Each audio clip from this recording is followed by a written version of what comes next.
안녕하세요. 지난 9월쯤부터 결혼을 막 준비하기 시작했었던 올해로 34살 된 여자입니다. 지금 이렇게 제 사연을 보내고 있다는 건 결혼이 아니라 파혼을 했다는 소리겠지요. 저는 현재 제 명의로 된 아파트에 살고 있어요. 최고점을 찍었을 때가 9억이었고 현재는 6억에서 7억 사이 정도 하는 집입니다. 거품이 빠진 거고 집값이 다시 저만큼까지 오르지는 않을 거라고들 하더라고요. 처음에는 투자 목적으로 샀던 집이지만 이미 재미 볼 만큼 다 봤고 실거주를 하고 있으니 급할 것도 없어서 저는 크게 신경 안 씁니다. 집은 제가 23살 사회초년생이던 시절에 갖게 되었어요. 그때 당시만 해도 집이 그렇게 비싼 가격이 아니었거든요. 원래 저희 외삼촌이 신혼집으로 살던 집이었는데 외삼촌네가 그때쯤 이민을 가게 되면서 집을 내놓게 되었습니다. 원래 저희 어머니가 부동산 전문가까지는 아니시지만 그래도 그런 쪽으로 약간 보는 눈이 있으신 분이시거든요. 애초에 그 집도 외삼촌네 결혼했을 때 어머니께서 분명히 10년 내로 크게 돈이 들 집이라고 강력 추천을 해줘서 얻었던 거고요. 그런데 어머니가 그 집이 참 아깝다고 손에 쥐고만 있어도 언젠가 재개발이다 뭐다 해서 분명히 돈이 들 텐데 어떻게든 돈을 만들어서 그 집을 우리가 살까 말까 하시고 계시더라고요. 그걸 보고 어머니께 그 집 내가 사면 안 되냐고 물었어요. 가진 게 딸랑 100만 원뿐이었다 보니 부모님 도움을 당연히 받아야 했지요. 부모님이 저 대신 대출을 받아주셨고 그 돈을 제가 일해서 갚기로 했습니다. 돈 한 푼이 아쉬운 와중에 자취는 꿈도 꿀 수 없었죠. 안면몰수하고 부모님 집에 신세지면서 정말 제 핸드폰 요금하고 회사 출퇴근할 때 들어가는 교통비 정도만 제외하면 한 2년 가까이를 땡전 한 푼 안 쓰고 살아왔습니다. 제가 고생했던 것처럼 이야기하지만 사실 저 한 푼이라도 더 아끼라고 도시락도 싸주시고 다 큰 딸 데리고 살면서 땡전 한 푼 안 받으신 어머니의 도움이 가장 컸습니다. 아무튼 그렇게 집을 산 지 3년이 지난 시점에 대출을 전부 갚아낼 수 있었어요. 처음 집을 살 때 전세를 끼고 샀다 보니 은행 대출 갚는 건 생각보다 빨랐습니다. 몇 년 더 지나서 세입자분이 나가게 되면서 대출을 조금이나마 다시 받아 전세금을 돌려드렸고 그때부터 아예 제가 실거주를 하기 시작했어요. 지금은 대출 하나도 없이 100% 내돈내산 내 집이 되었고요. 어머니 예상대로 집값은 제가 집을 처음 샀던 순간부터 꾸준하게 우상향해 왔습니다. 3억도 안 되게 매매한 아파트가 말씀드렸다시피 최고점을 찍었을 때 9억까지 올라갔어요. 부동산이 저렇게 든든하게 버텨주니까 다른 건 몰라도 마음은 든든하더라고요. 회사에서 무슨 일이 생기면 속으로 수틀리면 그만둬버리면 되지 뭐 이런 생각했던 적이 한두 번이 아니에요. 믿는 구석이 있으니까 어려운 부탁 거절하기도 쉽고 무슨 일을 시작함에 있어도 실패를 조금이나마 덜 두려워하는 사람이 되었습니다. 제 파혼한 이야기를 하려고 왔는데 너무 자서전 같은 이야기만 하는 것 같네요. 아무튼 결국엔 제 소유의 집 때문에 파혼을 했다 보니 이야기를 안 할 수가 없었습니다. 남자친구는 제 친한 친구의 소개로 처음 만났어요. 1년을 연애하고 결혼 이야기가 나왔고요. 연애 시작했을 때 제 나이가 33, 남자친구 나이가 36이었다 보니 당연히 결혼 생각을 하지 않을 수 없었습니다. 결혼을 전제로 시작을 한 연애는 아니었지만 1년간 연애하면서 자연스럽게 서로의 결혼관에 대해서 이야기를 주고받게 되었어요. 제가 자가로 대출 하나 없이 집을 가지고 있다는 사실을 결혼 이야기 오가기 전까지는 남자친구한테 먼저 알려준 적이 없었습니다. 뭐 얼마나 대단한 거라고 유세냐, 그걸 숨기냐 하실 분들도 계시겠지만 저도 숨기려고 숨겼던 게 아니었습니다. 그저 말할 타이밍이 없었을 뿐이에요. 뜬금없이 남자친구한테 나 사실 자가로 집 한 채 있다 하고 말하는 게 더 이상하다고 생각했거든요. 말할 기회가 생기면 꼭 말해야겠다 싶었는데 그게 미루고 미뤄지다가 결국 결혼 이야기 나오기 직전까지 오게 되었던 거고요. 그런데 남자친구가 이미 제가 제 명의로 집을 가지고 있던 걸 알고 있더라고요. 어떻게 알았느냐 물었더니 남자친구가 연애 초반에 하수구 막힌 거 고쳐주겠다고 저희 집에 찾아왔던 때의 이야기를 하더라고요. 이쪽 동네가 회사 출퇴근하기에 유리한 위치도 아니고 보통 자취를 하면 원룸 건물 같은 데서 할 텐데 24평 아파트에서 가족들도 없이 혼자 살고 있는 게 너무 이상했었다고 하더라고요. 그런데 제가 먼저 말을 안 해주니까 혼자서 그 궁금증을 참지 못하고 결국 제 집 주소를 가지고 등기부등본을 열람해봤다대요. 친구한테 소개받았다 보니 기껏해야 친구가 설레발치면서 남자친구한테 알려줬구나 싶었는데 차라리 저한테 직접 물어보던가 했으면 모를까 말도 없이 등기부등본을 뽑아본 게 조금 기분이 그랬습니다. 남자친구는 미안하다고 사과하면서 자기가 원래도 부탁하는 말을 잘 못하는 성격인 거 알지 않느냐고, 특히나 먼저 말을 안 해주는데 거기다 대고 말하기가 좀 그랬다고, 그래서 혼자 어떻게 알아내볼까 하다가 그 방법을 쓴 거니 이해 좀 해달라 하더라고요. 미리 말해주는 거랑 이미 알고 있는 게 사실은 엄청난 차이가 있었던 건데, 그때 저는 그냥 남자친구 말대로 어차피 알려줬을 거였는데 무슨 상관이냐고 하고 넘어갔던 게 저희 실수라면 실수였어요. 그때 파혼했다면 2달이라도 더 시간을 벌 수 있고 더러운 꼴도 안 봐도 되었을 텐데, 그거 생각하면 아직도 왜 그때 빨리 결정을 못했나 아쉬울 따름입니다. 아무튼 남자친구도 또래치고 돈을 적게 모아놓은 편은 아니었어요. 결혼할 때 뭐 남자가 2억 3억씩은 모았어야 한다, 이런 이야기들을 자주 보곤 했는데, 솔직히 36 나이에 1억 5천을 모은다는 게 절대 쉬운 일이 아니거든요. 그런데 돈을 그만큼 잘 모아놓고도 남자친구는 매사에 늘 자신감이 없는 모습을 보여줬습니다. 너는 7억짜리 집을 해오는데 그거에 비하면 내가 너무 보잘것없이 해가는 것 같다, 이런 식으로 말이죠. 제가 결혼하는 데 있어서 제 집을 가지고 유세를 떨 생각도 없었고, 그로하여금 어떤 상황에 있어서 우위를 점한다던가 유리한 입장에 서려던 생각은 전혀 없었습니다. 오히려 저러는 남자친구가 이해가 되지를 않았어요. 이미 결혼하기로 약속한 마당에 가장 골칫거리인 신혼집 문제는 신경을 쓸 필요도 없는 상황인 건데, 솔직히 그 집이 네 집이든 내 집이든 좋으면 좋았지 나쁠 게 하나도 없지 않나 싶었거든요. 맨몸으로 오는 것도 아니고 1억 5천이나 되는 거금을 모아놓았는데 왜 이렇게 자신감 없어 하는지 몰랐습니다. 솔직히 뭐 결혼하는데 집 문제도 걱정할 거 없고 이 돈은 그냥 엄마 줘야겠다, 이렇게 나오는 게 아닌 이상은 저는 아무 불만 없이 결혼해서 행복하게 잘 살 자신이 있었어요. 그런데 뭐가 그렇게 마음에 안 차서 저렇게 자신감 없는 모습을 보이는지 싶더라니까요. 그렇다고 저희 나이가 한참 때라 연애도 1년밖에 안 하고 결혼하기로 한 건데, 남자친구가 제 집값만큼 돈을 모을 때까지 기다릴 수도 없는 노릇이잖아요. 36에 1억 5천이면 넉넉 잡아 30살부터 사회생활 했다 치고 1년에 3천씩 모은다는 건데, 그러면 20년도 더 걸린다는 거였으니까요. 그런데 저렇게 나왔던 데에는 다 이유가 있던 거였어요.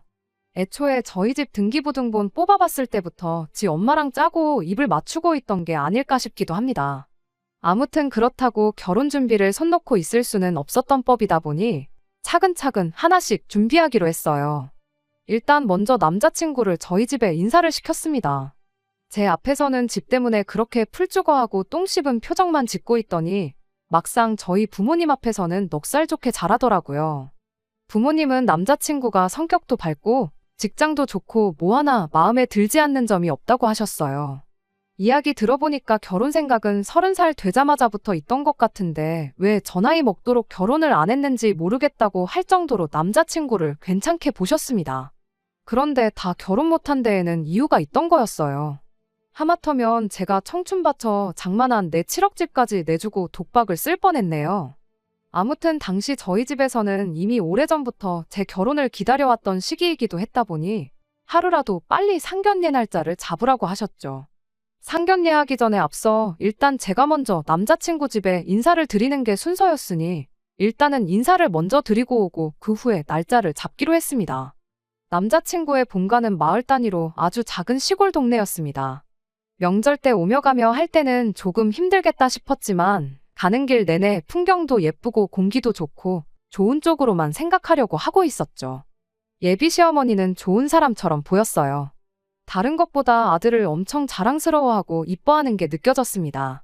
이야기하는 내내 무슨 말만 나오면 아들 자랑하는데 여념이 없었거든요. 어렸을 때부터 수제 소리를 듣고 자랐다니 어쩌니 하면서 어릴 때 뭐 수학경시 대회 같은 거 나가서 입상을 해온 것부터 시작해서 인서울 상위권 대학 들어간 것까지 아주 동네에서 남자친구를 두고 개천에서 용났다는 식으로 말을 했다고 하더라고요. 솔직히 개천에서 용났다 하면 대학 나오고 회사 들어가는 게 아니고 의사 판검사 정도는 되거나 고시 정도는 패스해야 하는 말 아닌가 싶긴 했지만 자식이 얼마나 자랑스러우면 좋으실까 싶어서 맞장구나 쳐주고 있었습니다.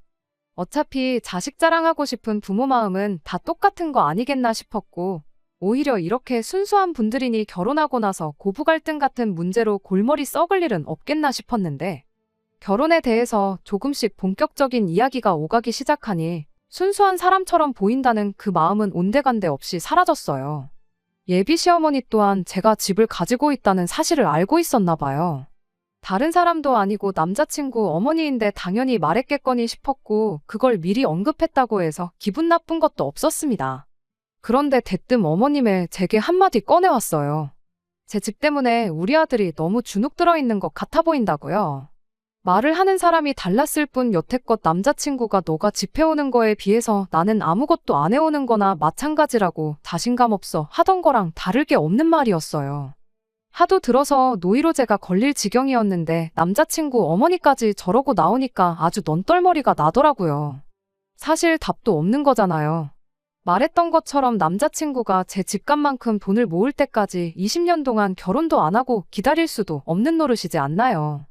20년은 조금 비약이 심하고 연봉 오르는 것까지 감안해준다고 해도 연봉이 1년에 1억씩 오르는 것도 아닌데 20년 걸릴 게 15년 걸린다고 해서 해결되는 것도 아니잖아요.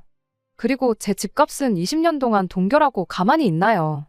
그때 가봐야 아는 일이긴 하지만 예전 같은 폭발적인 상승은 없을지언정 여지껏 매해 조금씩이나마 올랐으니 20년 뒤에는 또 7억 하는 집이 얼마나 돼 있을지 아무도 모르는 일도 아니었죠. 그런데 자꾸 집에 비해 해가는 게 없어서 주눅든다니 어쩐다니 답도 없는 이야기만 하고 있으니까 아주 미치고 팔짝 뛸 노릇이었어요. 그래도 이참에 어머님도 계신 자리에서 이야기 나왔으니 대체 어떻게 하면 좋은지 차라리 이번 기회에 허심탄회하게 한번 이야기하는 것도 방법이겠구나 싶었습니다.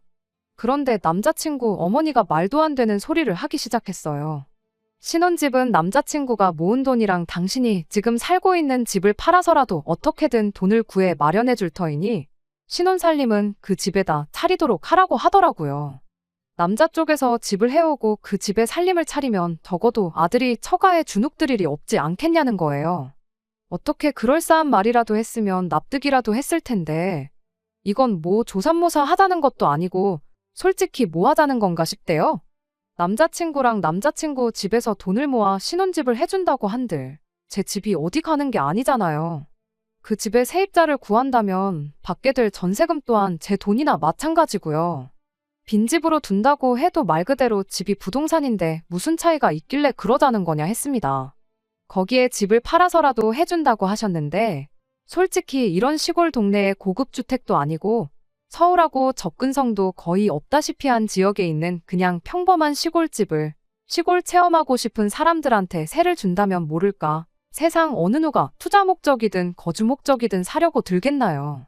정말 아주 말도 안 되는 확률로 집이 팔린다고 해도 이 집이 땅까지 다 포함해서 2억 정도 한다고 하는데 남자친구 모아놓은 돈이 1억 5천이고 그렇게 전부 합쳐봐야 제 집값의 절반도 안 되는 돈인데 굳이 멀쩡한 24평 아파트를 두고 3억 5천 주고 서울 어디에 집을 구해서 신혼살림을 차리라는 건지 싶었네요. 당사자인 제가 괜찮다는데 왜들 자꾸 그러시냐고 그리고 집까지 팔아서 해주신다고 했는데 그럼 어머님은 어디 가서 사시려고 그러냐 그렇게 되면 내가 부담스러워서 안 되겠다 최대한 좋게 돌려서 말했습니다. 그런데 이미 전부터 남자친구가 자신감 없는 모습 보이면서 자꾸 질질 끌고 그랬던 게 사실은 다 꿍꿍이 속이 있었던 겁니다. 저는 적어도 여태까지 남자친구가 염치가 있는 사람이라서 그래서 저보다 결혼 자금을 덜 가져오는 데 있어서 책임감을 느끼고 마음고생을 하는 줄 알았는데 그게 아니었어요. 제 대답에 남자친구 어머니가 한다는 말이 그 집에 자기가 들어가서 살면 되지 않겠냐고 하는 거 아니겠어요? 저는 제가 잘못 들었나 싶어서 네? 하고 되물었어요. 상식적으로 남자친구 어머니 입에서 그런 대답이 나올 거라 예상할 수 있는 사람이 이 세상에 몇이나 되겠나요. 그러니까 말 그대로 당신 살고 있는 집이며 땅이며 다 팔아서 돈을 마련하고 개천에서 태어난 용이자 어머님의 자랑인 남자친구가 여지껏 회사 생활하면서 모아놓은 돈 1억 5천 그걸 합쳐서 저희 신혼집을 구해주고 당장 자기는 살 곳이 없어지게 되는 거니 제 집에 들어가서 살겠다 그 말이었습니다. 너무 진지한 표정으로 말하고 있으니 저게 웃자고 농담하는 것처럼 보이진 않았어요. 아무리 그래도 그렇지 그건 조금 말이 안 되는 거 아니냐고 대답을 했더니 자기 이야기 좀 들어보라면서 내 집에 당신들 살게 해주면 제가 앞으로 얻게 될 이득에 대해서 열변을 토하기 시작했습니다. 일단 시부모가 가까이 살면 저희한테 이득 아니겠냐는 주장을 해왔어요. 무슨 말이냐 하면 세상에 가족만큼 믿고 기댈 수 있는 사람들이 또 어디 있겠느냐고. 나중에 아이가 태어나던 뭐 밑반찬을 해서 가져다 주던 분명히 도움될 일이 있을 거랍니다. 막말로 애 태어나서 당신이 애만 봐줘도 저한테는 한 달에 200만 원 돈 아끼는 거나 마찬가지 아니냐고 하더라고요. 그런데 그거야 뭐 꼭 시어머니한테만 맡길 이유가 있나요? 요즘 들어 사회 분위기 때문에도 육아휴직 같은 거 당당히 쓸 수 있는 시대고 거기에 저희 부모님이 이미 가까이 살고 있는데 굳이 제 집까지 비워줘가면서 결혼해가지고 시어머니한테 애 봐달라고 할 필요나 있나 싶었고요. 그렇게 거절당하니까 이번엔 감정에 호소를 하기 시작했어요. 보시다시피 당신들이 이렇게 시골에 살고 있지 않냐고. 우리 아들 아니면 언제 또 당신들이 서울에서 살아보겠네요. 아파트에도 한번 살아보고 싶은데 어떻게 좀 안 되겠냐면서 온갖 불쌍한 척을 다 하더라고요. 그래도 그렇지 아닌 건 아니라고 생각했고 2번 다시 똑같은 거 물어보지 못하게 확실하게 거절해야겠다 싶어서 그래도 그건 안 된다 딱 잘라 대답했어요. 어차피 집 팔아서 결혼자금 보태주실 거면 안 보태주셔도 되니까 그 돈으로 서울에 살 곳을 구해보시는 건 어떻겠냐고. 어차피 어머님 아버님 2분만 사시는 거면 적당한 전세 매물 정도는 찾을 수 있을 거라고 대답했습니다. 그랬더니 저희를 도와준다는 척 친절히 굴다가 서울에서 한번 살아보게 해달라고 불쌍한 척까지 하던 남자친구 어머니가 이번엔 또다시 돌변해서 성질을 내기 시작했어요. 저보고 너 돈을 얼마나 벌길래 그깟 집 가지고 유세를 떠냐고 역정을 내더라고요. 월급은 남자친구가 저보다 많이 벌기는 해요. 남자친구 나이가 저보다 많기는 하지만 저는 23살 때부터 일을 했다 보니 사회생활 경력이 훨씬 길거든요. 그런데도 불구하고 연봉 차이가 난다는 건 앞으로도 제가 남자친구 연봉을 따라잡을 확률은 거의 없다고 봐도 무방했습니다. 뭐 그렇다고 해서 엄청나게 차이 나는 건 아니었어요.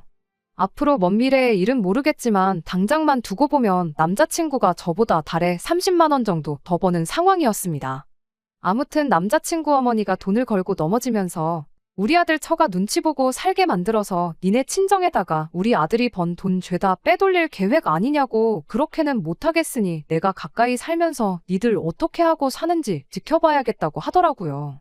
세상에 사람 마음이 얼마나 비뚤어졌으면 저런 생각까지 하는가 싶었습니다. 그러니까 애초에 남자친구가 저보다 덜 해오는 게 마음에 걸렸던 게 아니라 제가 더 해오니까 그만큼 결혼 생활에 있어서 제가 우위를 점하게 되진 않을까. 그래서 당신 아들이 평생 마누라 눈치, 처가 눈치 보면서 살지 않을까 그 생각밖에 없었던 거예요. 그래서 저도 한마디 다시 말했죠. 아니 누가 가까이 못 살게 했느냐고. 집 해오는 거 가지고 어머님 아들 처가살이 시킬 생각 없고 돈도 빼돌릴 생각 없으니 집 팔고 이사 오셔가지고 가까이 살면서 한번 지켜보시라 했어요. 내 집 바로 옆집에다가 집을 구해도 뭐라고 안 할 테니까 내 집 말고 다른 집 구해서 사시라고 한마디 했지요. 그때 그냥 상 뒤집어 엎고 나왔어야 했는데 무슨 좋은 꼴을 보겠다고 그 못된 아줌마 생각을 고쳐먹게 해주려고 그랬는지 모르겠네요. 며느리가 벌써부터 시어머니한테 말대꾸하는 것 좀 보라면서 저한테 삿대질까지 해가면서 저희 부모님의 가정교육까지 운운해가며 뭐라 하는데 개천에서 나온 용이라고 우리 아들 데려가려면 응당 그 값을 치러야 하는 거 모르냐면서 소리를 고래고래 지를 때 저 사람이 뭘 믿고 저렇게 뻔뻔하게 나오나 싶었는데 믿는 구석이라고 자기 아들 하나밖에 없었구나 싶었어요. 제가 집까지 들고 시집 온다고 하니까 당신 아들이 얼마나 대단한 사람이라고 단단히 착각을 하는 건지 제가 무슨 결혼하고 싶어서 환장한 줄 알았나 봅니다. 분위기가 험악해지는 가운데 남자친구가 언제 제 편에 서서 말 한마디 해주려나 싶어서 기다리고 있었는데 꿀먹은 뭐마냥 입국 닫고 아무 말도 안 하고 있더라고요. 그래도 나랑 결혼할 사람이라고 엄마가 저 모양 저 꼴로 어깃장 부리면서 말도 안 되는 소리를 늘어놓는데 저를 대신해서 어머니한테 말 한마디 해줄까 기대했던 제가 바보였지요. 아무 말도 안 하고 상황만 지켜보는 남자친구를 보니 더는 이야기 나눌 것도 없겠다 싶어서 자리에서 일어났습니다. 그런데 이번엔 꿀먹은 뭐마냥 아무 말도 없던 남자친구가 이젠 망부석이라도 된 건지 저를 따라서 같이 일어날 생각은 안 하고 저를 빤히 쳐다만 보고 있더군요. 표정이 마치 네가 처음 와보는 시골 동네에서 나 없이 어떻게 집에 갈 건데 하는 표정이었어요. 팔은 안으로 굽는다고 이 자식도 그냥 한통속이었구나 싶어서 열받아서 한마디 외쳐주고 그냥 밖으로 나와버렸습니다. 좋은 대학 나오고 좋은 회사 다니는 게 무슨 개천에서 용난 거냐고. 아줌마 아들 그렇게 대단하고 잘난 사람 아니니까 주제 파악 좀 하라고 한마디 해주고 나오니 그래도 속은 좀 후련하더라고요. 끝까지 남자친구는 집안에서 나올 생각이 없어 보였고 솔직히 처음 와보는 데다가 외진 시골 동네다 보니 어떻게 집에 가야 하나 막막했어요. 그나마 오는 길에 버스 정류장을 본 것 같아서 무작정 그쪽으로 걸었습니다. 걱정도 되고 무섭기도 했지만 핸드폰도 있는데 뭐 문제될까 싶었고 길 따라서 걷다 보면 어떻게든 되겠지 싶은 심정이었습니다.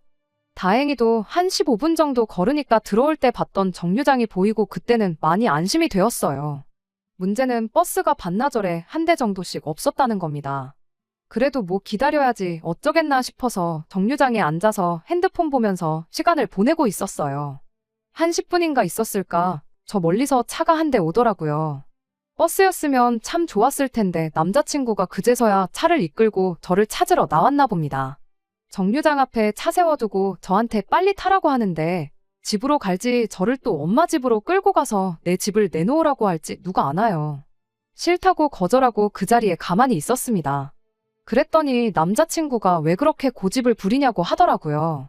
어차피 결혼하면 한 가족인데 그깟 돈이 뭐가 중요하냐면서 엄마가 가까이 살면서 우리 도와주실 걸 생각하면 오히려 우리가 경제적으로 이득인 거 모르냐면서 설득을 하는데 반대 입장이었다면 똑같이 말할 수 있을지 물어보고 싶었습니다. 아예 개무시를 하면서 상대를 안 해줬더니 답답해졌는지 차에서 나와가지고 제 옆에 앉아서 본격적으로 저를 설득하려고 하더라고요. 그러더니 제안이랍시고 말도 안 되는 소리를 하는 겁니다. 엄마랑 나랑 3억 5천 마련해서 가져다 줄 테니까 제 집을 3억 5천에 자기 어머니한테 파는 걸로 하고 우리는 3억 5천으로 새 집을 구하면 어떻겠냐고 묻더라고요. 그러면 신혼집 명의는 공동이 아니라 오롯이 제 이름으로 올리게 해주겠다고 하는데 뭐 엄청 대단한 제안이라고 선심 쓰듯 말하는 걸 보니 어이가 없어서 한마디 말을 안 할 수가 없었어요. 애초에 네 제안을 받아줄 생각도 없지만 그렇게 한다면 내가 3억 5천 집을 해오는 거고 너는 맨몸으로 장가오겠다는 건데 그럼 그건 그거대로 우리 집 눈치 안 보이냐고 물었죠. 애초에 처음부터 내 집을 거저먹을 생각밖에 없던 거 아니냐고. 절대로 니랑 니네 엄마가 원하는 대로 하게 두지 않을 거고 결혼도 뭐 상견례를 한 것도 아니고 청첩장을 돌린 것도 아닌데 그냥 없던 일로 할 테니 그렇게 알라고 했어요. 그랬더니 남자친구가 한마디 하더군요. 어쩌다 운 좋게 집값이 올라서 큰돈 번 걸 가지고 그러냐고. 3억 5천이면 네가 처음 집 샀을 때 가격보다 더 잘 쳐주는 건데 그냥 시어머니한테 가족 할인 해준다고 생각하고 그 돈 받고 말면 좀 좋은 거 아니냐고요. 제가 집을 얼마 주고 샀는지 취득가액까지 꿰고 있는 걸 보니 일전에 남자친구가 제가 집이 자가인지 궁금해서 등기부등본 뽑아봤었다는 말이 기억이 나고 온몸에 소름이 다 돋기 시작했습니다. 혹시나 그게 아니길 바랬는데 애초에 처음부터 남자친구는 제가 7억 집을 자가로 가지고 있다는 사실을 확인한 순간부터 결혼을 전제로 내 집을 지 엄마한테 넘겨줄 계획을 세우고 있었다는 소리나 마찬가지였으니까요. 저는 그것도 모르고 1억 5천 모아놓은 게 어디냐고 오히려 내가 집이 있으니 더 좋은 거 아니겠냐고 그런 속도 없는 소리를 하고 있었으니 남자친구나 남자친구 엄마한테는 그게 얼마나 기회처럼 들렸겠나 싶었습니다. 다행스럽게도 그로부터 몇 분 지나지 않아서 차가 한 대 더 도착했어요. 멀리서 남자친구 차가 오는 걸 보고 혹시나 해코지 당하지 않을까 싶어서 경찰에 미리 신고를 했었거든요. 경찰분들이 오시니 남자친구도 저를 다시 자기 어머니의 집으로 데려가지 못했고 결국 그렇게 저는 경찰분들 도움을 받아서 가까운 기차역까지 이동할 수 있었습니다. 그렇게 혼자서 집에 무사히 돌아올 수 있었습니다. 그 길로 바로 친구한테 전화해서 뭐 그런 사람을 소개시켜줬냐고 한마디 했습니다. 하마터면 내 인생 조질 뻔했다고 뭐라 하니 친구가 자기도 그런 사람인 줄 몰랐다고 미안하다고 사과를 하더라고요. 회사에서 평판도 좋고 그래서 당연히 좋은 사람인 줄 알았다고 사과해오는데 친구가 뭐가 잘못인가 싶었어요. 가면을 쓰고 본 모습을 숨긴 채 살아가는 두 얼굴의 사이코였는데 1년이나 연애했던 저도 몰랐던 걸 한낱 회사에서 몇 번 말 몇 마디 주고받은 게 다였던 친구가 그 사실을 알 리가 만무했죠. 이후로 혹시나 남자친구가 집으로 찾아오진 않을까 싶어서 걱정이었는데 다행히 따로 찾아오는 일은 없었어요. 연락도 따로 없고 찾아오지도 않는 걸로 봐선 남자친구도 완전히 쫑났구나 싶어서 포기했구나 싶었어요. 그래도 안심이 되지가 않아서 며칠 정도 부모님 집에서 신세를 졌습니다. 부모님도 뭐 그런 자식이 다 있냐면서 일단 경찰에 연락을 해놓으라고 조언을 해주셨어요. 요즘 세상이 워낙에 뒤숭숭하다 보니 미리미리 대비해서 나쁠 거 없다시면서요. 진짜 큰일 날 뻔했어요. 본 모습을 모르고 지냈던 걸 떠나서 남자친구 어머니가 제 집을 어떻게든 거저먹어 보겠다고 안 했다면 진짜 결혼까지 할 뻔했으니까요. 다른 건 몰라도 정말 작정하고 사람 속이는 인간만큼 무서운 게 또 없다는 교훈을 얻었네요. 집은 어떻게 해야 하나 고민 중이에요. 여지껏 연락도 없고 나타난 적 없으니 괜찮은 거 아닌가 싶으면서도 언제 또 제 앞에 나타나진 않을까 걱정이 돼서 말입니다. 일단 제 이후의 거취는 저희 부모님 집에서 신세 좀 지면서 천천히 생각해 볼까 해요. 안녕하세요. 몇 달 전에 내 집을 지 엄마한테 거저먹게 해주려고 했던 남자친구와 결혼 약속까지 했다가 파혼한 사연을 보냈던 쓰니입니다. 그냥 제 근황 궁금해하시는 분들도 계신 것 같아서 이렇게 다시 사연을 보내게 되었네요. 결론부터 말씀드리자면 집은 전세를 주기로 했어요. 언제 갑자기 제 앞에 나타날 수도 있다는 생각을 하니 아무리 세상 가장 편한 내 집이라고 해도 편하지가 않아서 지낼 수가 없더라고요. 그리고 제 돈하고 저희 어머니 돈 합쳐서 새로 투자할 만한 부동산을 하나 알아보고 있는 중입니다. 남자친구가 제 앞에 다시 나타나진 않을까 걱정을 했던 데에는 이유가 있어요. 친구가 저 대신 남자친구한테 제대로 복수를 해줬거든요. 인터넷은 물론이고 회사 사람들한테도 남자친구랑 저 사이에 있던 일을 낱낱이 까발려줬나 보더라고요. 그것 때문에 회사에서 그나마 친하게 지내던 사람들한테도 손절당하고 회사 내에서 입지도 안 좋아져서 이직을 생각하고 있는 것처럼 보인다는 이야기를 해주더라고요. 저러다 회사에서 잘리기라도 한다면 혹시나 그걸 가지고 저한테 앙심을 품고 제 앞에 다시 나타나진 않을까 싶어서 결국엔 집을 내놓기로 결정을 했던 겁니다. 저희 집에 인사시킬 때 집이 아니라 밖에서 만난 게 어떻게 보면 신의 한 수였네요. 적어도 남자친구가 제 앞에 다시 나타날 일은 없을 테니까 말입니다. 끝까지 들어주셔서 감사합니다. 오늘의 사연은 여기까지입니다. 구독과 좋아요, 알람 설정 부탁드리고 더 좋은 사연으로 다시 찾아뵙겠습니다. 감사합니다.